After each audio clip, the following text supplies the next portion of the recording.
Hi friends! So I am officially here to tell you my official news. So those of you who have stayed tuned, yes, stay tuned. Remember I said more official news coming, stay tuned. Well, it's here. The official news is officially here. So let me explain. Most of you know that officially I am going to be a homeowner, but now some more official things are happening in my life and I'm like so excited.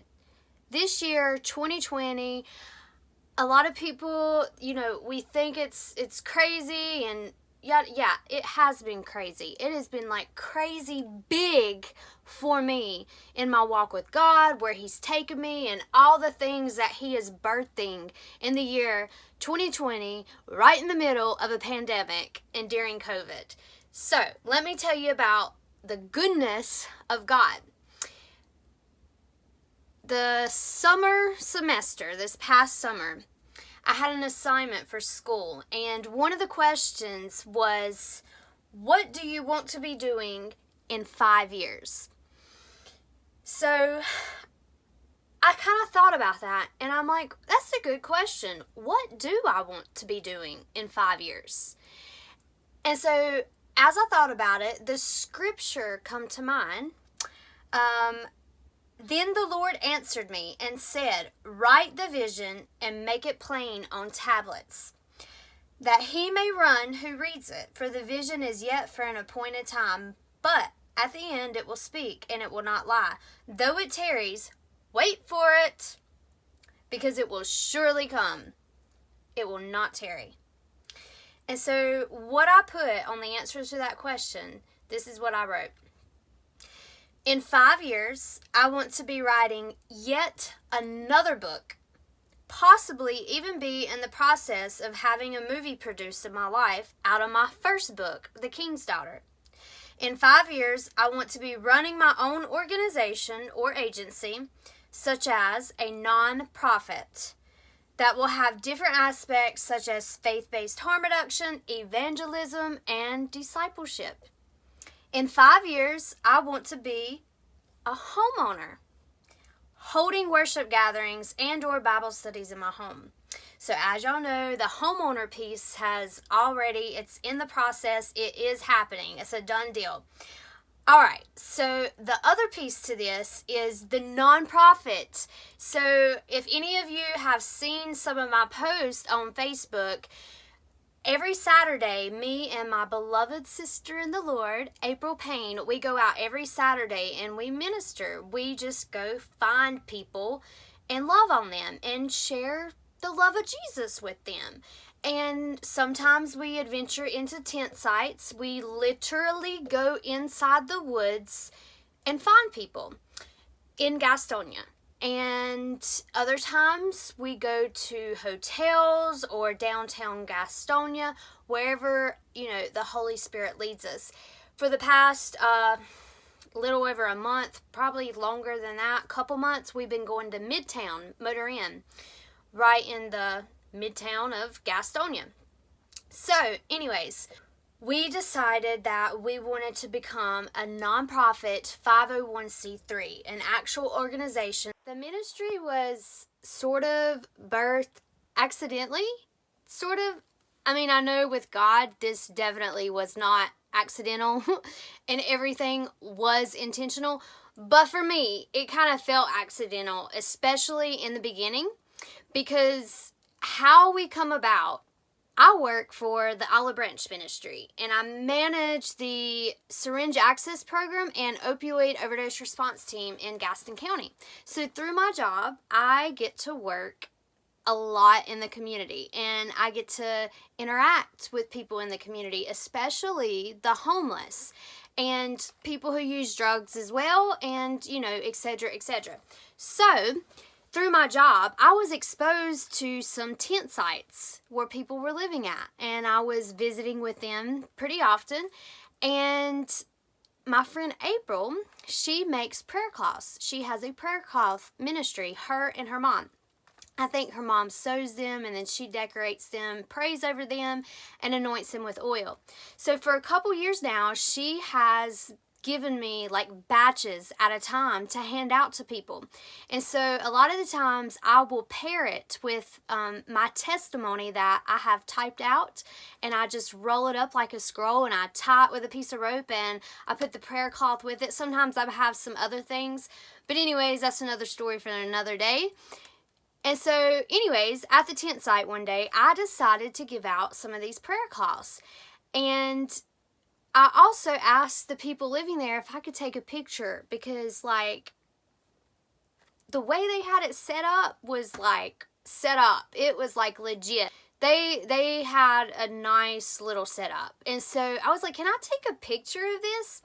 And so I took a picture, and then later I shared it with April, and I said, this is where your prayer cloths went today.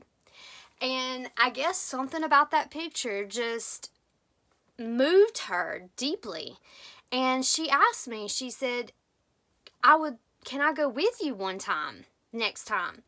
So of course, you know, with my job, she can't come with me like on my job or anything, but I've become friends with a lot of the people I interact with in the community. I don't see the people in the community as just somebody that I serve through my job. Like, I've come to develop intimate relationships with folks, and I love them dearly. I do. I love them dearly. And so I decided that it would be pretty cool if they could meet the woman who actually made the prayer cloths. So I was like, well, you know what? Let me just ask their permission, and we could go out there on a weekend, you know, when I'm off work. I won't be on the clock, you know, we'll just be down there visit them. And so I got permission from the people who live there, and April, me, and another friend of ours, Jenny, went one weekend, and we've just never stopped. We've just never stopped. And so, you know, of course, starting off, it was just something real, oh, you know, can I go with you? Sure, yeah. And next thing you know, people found out about what we were doing and wanted to start donating money, and was asking, oh, what's the name of the organization, or what's the name of the ministry to where I can make the check out to? And I'm like, well, this isn't really like an actual ministry or an organization. We're just kind of going out on our own every weekend. You know, this is just our calling. It's what we're doing. That's how the name got birthed, the calling, because we needed to tell folks what to write on the check. So obviously we weren't an organization or an official ministry recognized by the state to where we had our own bank account. So we just told people to write the check out to me and then write in the memo the calling. And so that's when the idea started to become really real about filing paperwork to become an organization, because we started to see that it was bigger than we thought. It's bigger than you think. And so that's when we decided to file paperwork for a nonprofit 501c3 organization, so we could like do what we wanted to do. So anyways, that's how we accidentally was birthed. So we're talking about vision, and we're talking about building houses, and we're talking about buying land, and so ta-da! But the bigger vision of our ministry is to eventually one day have a community on a piece of land, a community of houses, to restore people basically, and to teach them how to live a life of freedom through Christ, and to help get them back on their feet again. Really, it's a whole lot more than that. We want to see our whole community changed, and there's different pieces to it all, but we'll save you the details on all of that so I don't get on a rampant. But here's the thing. So we are official now. So we sent in our paperwork for the Secretary of State, and we have received that paperwork. It has come back. So we are officially recognized with the state a nonprofit 501c3 organization. Legally, we are the Calling Inc., as in incorporated. So this is like a huge step. Like, this is exactly what I wrote and what I wanted to be doing in 5 years. And yet it happened this year. And the home happened this year. So, and I'm going to be finished with my book this year. So that's going to be some more official news coming soon. Stay tuned. So anyways, you can learn more about the outreach ministry. We do have a website. It is the-calling.org. And then we have ways to give. We opened up our checking account just the other day. Yeah, like it's serious. This is officially official.